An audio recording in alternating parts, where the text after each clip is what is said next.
In this presentation, we will look at project planning. Here is a famous saying: the time to repair the roof is when the sun is shining. Someone's sitting in the shade today because someone planted a tree a long time ago. Before we start, I will first introduce myself. Hey, this is Amy Law, your presenter. I have been working in IT for over 20 years in pipelines, energy regulator, oil and gas, utilities, transportations, and telecommunications. I have managed projects for over 15 years in IT applications and infrastructure, system and data migration, cybersecurity, ECM, SAP, process improvement, and office facilities. In terms of education, I completed bachelor and master in computer science from the University of Calgary. I received my PMP in 2006. I also completed certifications in project management, change management, ISO 27001, Information Security Management System, and ITIL. Work breakdown structure, also known as WBS, is a logical decomposition of the project into manageable pieces, including sub-projects. It is usually represented in a form of hierarchical chart. It identifies what to accomplish and not how. It includes all pieces of product work, including soft skills. It illustrates logical structure of the work that can be tested for completeness, and it illustrates milestones. WBS is not an organizational structure because WBS is product-oriented, whereas the organizational structure is not product-oriented. WBS is not a list of activities because the list is typically unstructured. Human brain can handle 7 to 10 items at each level. More than that, our brain could be overwhelmed. For example, a project has 100 activities. Without WBS, we probably would end up with overlapped, duplicated, and forgotten activities. In some cases, we may have gone into design and how to accomplish the project without knowing it. With WBS, we probably will end up with about 7 work packages with 10 to 15 activities per work package. We probably can avoid overlaps, duplications, and gaps. There are many benefits from using work breakdown structure. WBS facilitates estimating per box, helps communications through visual picture to ensure all the work to be delivered, enables better understanding of the project, product, and service, allows for easier progress tracking, and simplifies responsibility assignment. When we build a WBS, we shall use nouns to represent deliverable and work package. We shall consider WBS size. Separate big WBS into multiple work packages. We shall decompose WBS by geographic locations, like process spread across different regions. Always include the project management work package. We need to ensure the entire project is inclusive and each work element is in one and only one place. Each high-level WBS is the totality of the work packages below it. Here is how we build a WBS. First, we ask project team members to brainstorm activities based on their project role and domain expertise. We can use flipchart. We write down a deliverable or work package on each page. We use sticky notes to identify activities for each deliverable. We put only one activity per sticky note. Then we assemble sticky note under the deliverables. Next, we ask the project team to sequence the activities for each deliverable. In summary, we use top-down decomposition and bottom-up test to ensure deliverables and work packages can fit as per domain expertise. To define work package, we first describe the purpose of the work and inputs to the work package. For example, we will replace legacy computers in a project. Then we quantify the work, such as the number of computers to be purchased. Next, we identify issues, risk, constraints, and assumptions for the work package. In this case, the issues could be budget constraints and procurement schedule to buy the new computers. For each work package, we defined activities. We usually use verb to represent activities. We describe how the work will be done. For example, we can say, schedule a kick-off meeting with key stakeholders, create a test environment for quality testing, and make a go-live decision for final deployment. After we know what to do and how to do the activity, we assign resources so that we know who is the leader accountable for the activities and who is responsible to do the work. This can be done through a RACI chart. In order to properly estimate, we check with the resources about how long it takes to complete each activity. Effort, also known as the work, is the actual time spent to complete the activity. It is used to calculate labor budget. Duration is the total amount of time in which we have to complete the activity.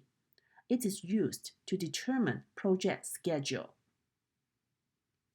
For example, it takes 10 minutes to mix a dough for chocolate chips cookies. This is the physical work to make the cookies.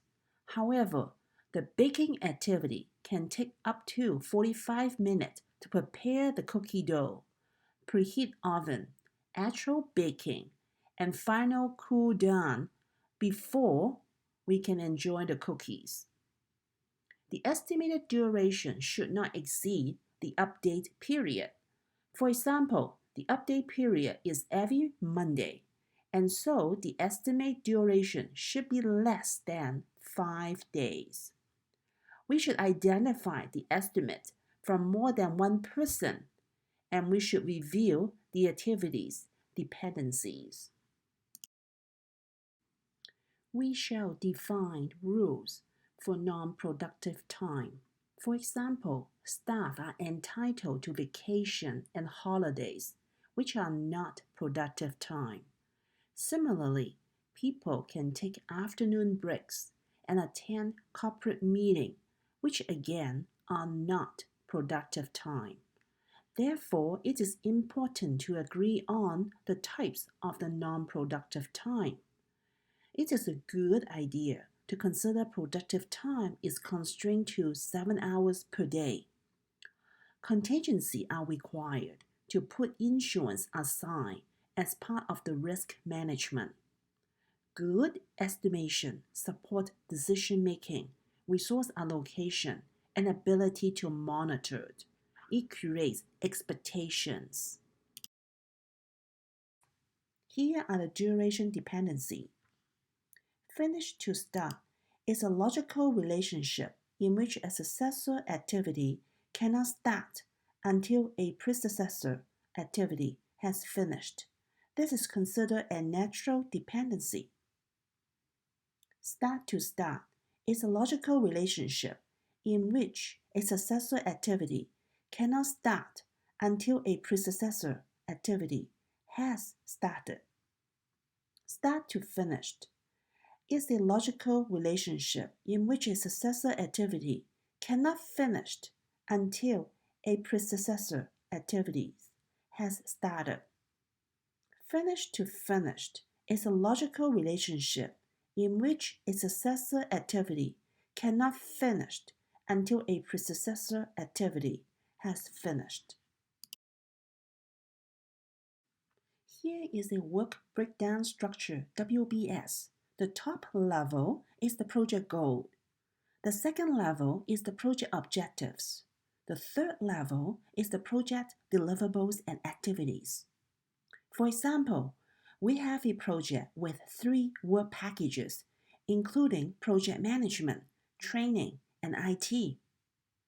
Under the project management, we have budget, schedule, business case, and project plan.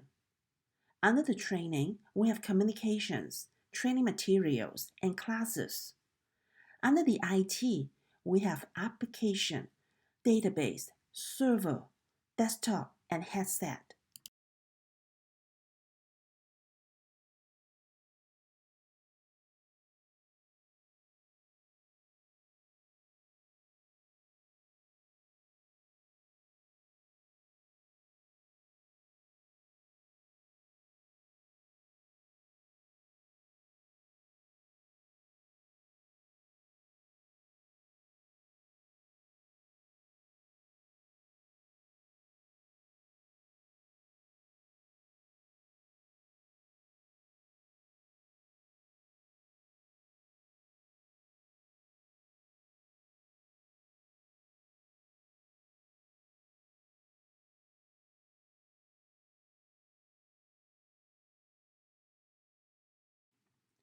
Here is an example of a work package.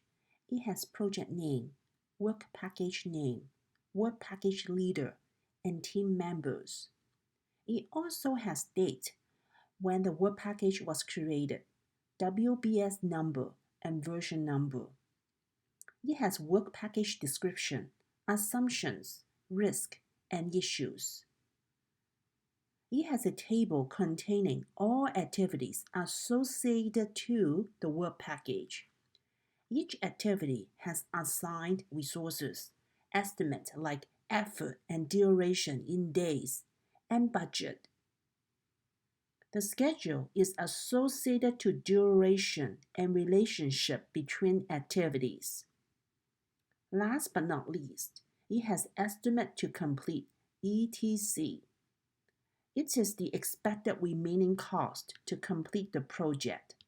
It is the spending from now to the end of the project. ETC is different from the final overall project expected budget, which is called Estimate at Completion, EAC. Here is an example of a RACI chart. RACI stands for responsible, accountable, consulted, and informed. In some cases, we include S, which stands for sign off. The RACI chart is used to clarify and define roles and responsibilities in a cross-functional project. On the left, we have project phases, including initiation, planning, execution, monitoring and control, and closure. We have project deliverables under each project phase. On the top, we have stakeholders and their project roles. Based on their project role, we determine the assignments in the project as in RACI. Here is a table showing the project roles and responsibilities. At the top, we have the senior authority, who is typically the CEO and/or VP. The senior authority provides the project budget and ensures the project aligns with the company's strategy and objectives. The next level is the project sponsor or champion. The project sponsor or champion typically is the director or senior manager. The project sponsor or champion overviews project, appoints project manager, approves project plan and budget, establishes working relationship with senior management team, reviews project manager performance, accepts deliverables, and provides final acceptance. In a project team, we have a project manager who assembles project team, communicates with stakeholders, leads project planning, accomplishes project within objectives, monitors and reports project status, and provides work package leader performance reviews to their functional managers. The project manager has to ensure project scalabilities, in which a project is scaled based on the size and complexity. The bigger the project size, the higher the project cost, and the longer the project timeline. Under the project manager, we have a number of work packages. Each work package has a leader and team.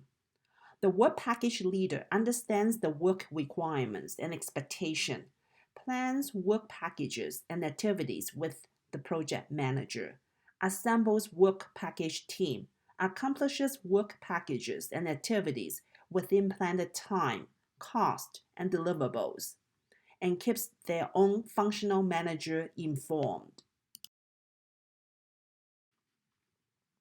The project steering committee review and approve project charter, project management plan, and major scope changes. They have the authority to approve project assignment. They provide support to project manager and project team. They have the influence to business areas and stakeholders. They facilitate decentralized decision making and resolve inner project conflicts. The project manager has a dotted line reporting relationship to PMO, Project Management Office, which identify best practices, processes, tools to create and add value to the organization, shareholders, and clients. They provide support and assistance to project teams, including training and coaching. They actively participate in strategic projects and assist portfolio management. Thank you very much for your time. Please contact me for additional project management templates and samples. Here's my contact information.